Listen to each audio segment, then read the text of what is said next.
स्वागत है आपका दोस्तों टाइम फिट में। तो आज हम JKSSB फोर्थ क्लास की एक नई सीरीज शुरू करने जा रहे हैं, इंडियन कल्चर। जैसे आपको पता है कि सिलेबस में एक अलग कंपोनेंट है इंडियन कल्चर। तो आज हम इसको पढ़ेंगे और इसके जानेंगे कि इसके सब टॉपिक्स कौन कौन से और कौन कौन से। देखिए, इंडियन कल्चर जो है वो बहुत वास्ट है, ठीक है। इसमें आर्ट प्लस कल्चर आता है, ठीक है, अगर आप इन जनरल देखें। बट हमें सिलेबस में सिर्फ कल्चर दिया हुआ है, तो हम आर्ट पे नहीं फोकस करेंगे बट बिल्कुल लिमिटेड फोकस करेंगे, ठीक है। मेन फोकस हमारा होगा कल्चर पे, इंडियन कल्चर पे। तो अब इंडियन कल्चर के भी सब टॉपिक्स हैं, वो जान लेते हैं कौन कौन से हैं। देखिए, इंडियन कल्चर के सब टॉपिक्स हैं।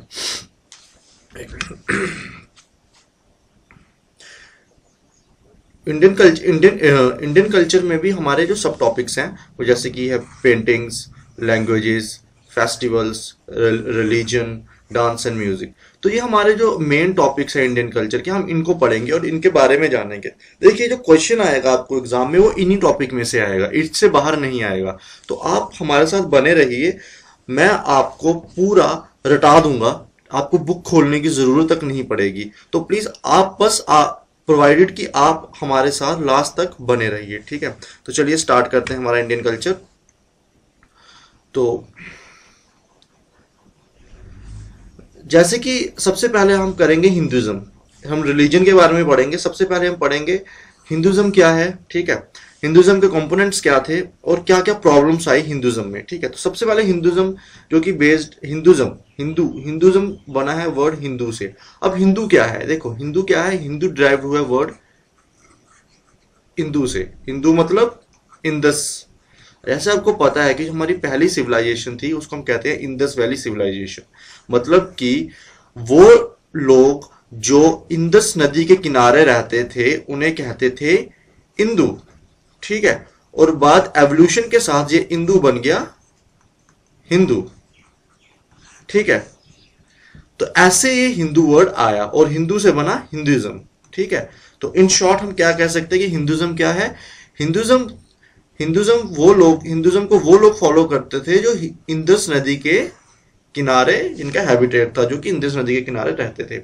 अब हिंदुइज्म में जो मोस्ट इंपॉर्टेंट ये आप कह सकते हैं जो कंपोनेंट है वो है वेदास, ठीक है। जो वेद कहते हैं उनको, आपको चार तरह के वेद होते हैं, ऋग्वेद, सामवेद, यजुर्वेद, अथर्ववेद, ठीक है।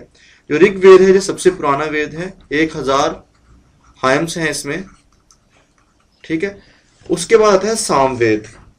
जो सामवेद है ये रिलेटेड है म्यूजिक से, ठीक है।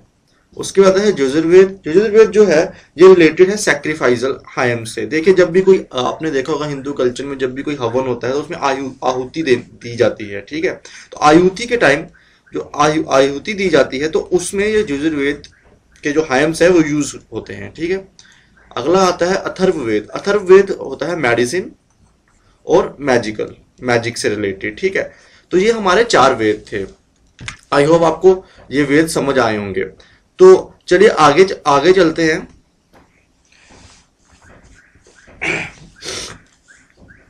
अब हिंदुइज्म के सेक्ट्स कौन कौन से। देखिए, हिंदुइज्म के सेक्ट हैं। पहला है वैष्णिज्म, स्मार्टिज्म, शक्तिज्म और शैविज्म। अब एक एक करके इनको पढ़ते हैं क्या है। देखिए, जो वैष्णिज्म है ये कहते हैं ये बिलीवर ऑफ विष्णु गॉड है, जो विष्णु भगवान है ये सिर्फ उनमें बिलीव करते हैं और किसी में बिलीव नहीं करते।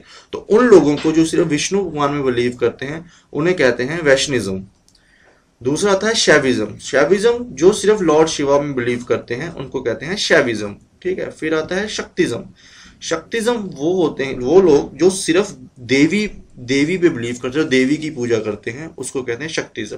और लास्ट में आता है स्मार्टिज्म मतलब वो सारे भगवानों की पूजा करते हैं, ठीक है। चाहे वो विष्णु हो, शिव हो, देवी हो, वो सब भगवानों की वर्शिप करते हैं, तो उन्हें कहते हैं उन लोगों को कहते हैं स्मार्टिज्म, ठीक है। आगे बढ़ते हैं।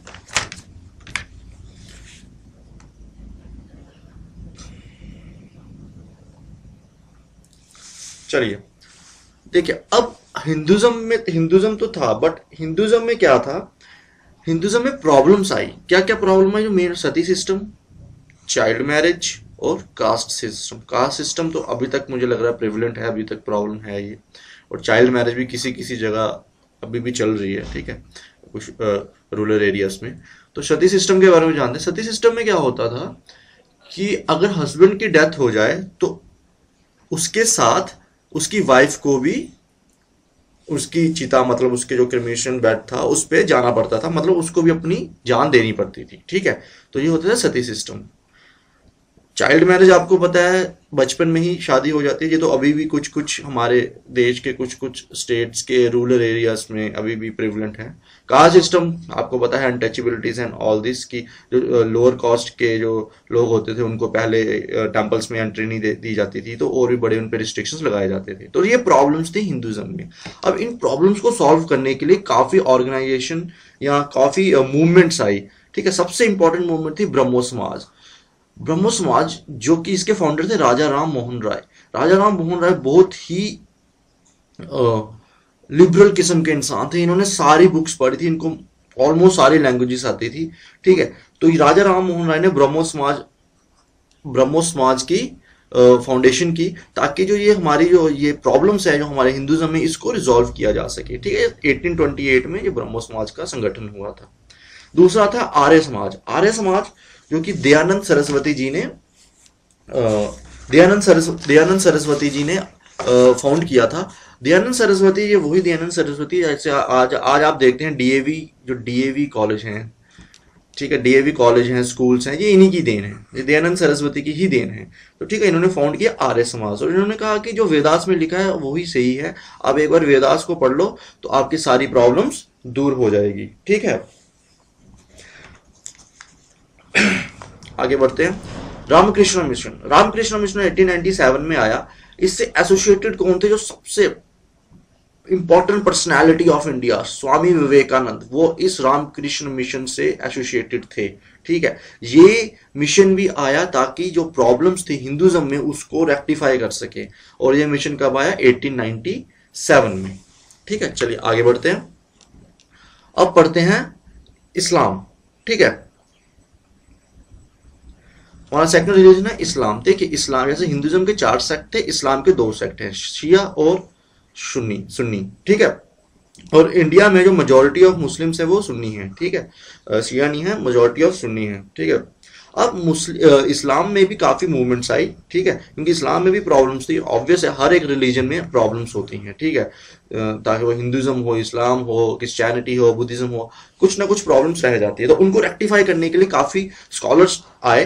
तो सबसे पहले है अहमदिया मूवमेंट आई। इनको ये इसके फाउंडर थे मिर्जा गालिब अहमद। ठीक है, इनके फाउंडर थे मिर्जा गालिब अहमद। दूसरी आई फिराजी मूवमेंट, इनके फाउंडर थे हाजी सरीतुल्लाह। ठीक है, उसके बाद आई तारीके मोहम्मदिया, उसके थे शाहिद अहमद बरेलवी। आपको क्या करना है, आपको इन जो मूवमेंट्स थे इनके नाम और इनके फाउंडर्स के नाम याद करने हैं, बस दैट्स इट। और आपको कुछ करने की जरूरत नहीं है।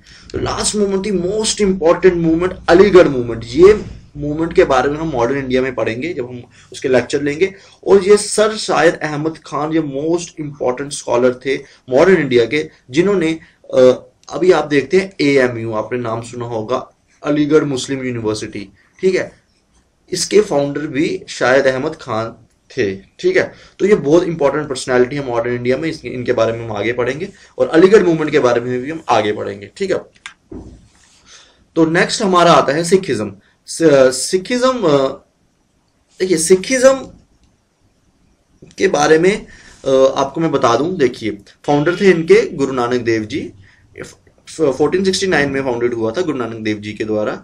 ठीक है, उसके बाद गुरु हरगोविंद सिंह थे, उन्होंने अकाल तख्त को कंस्ट्रक्ट किया था। ठीक है, ये याद रखिएगा, ये क्वेश्चन 1 आपको डायरेक्टली पूछ सकते हैं।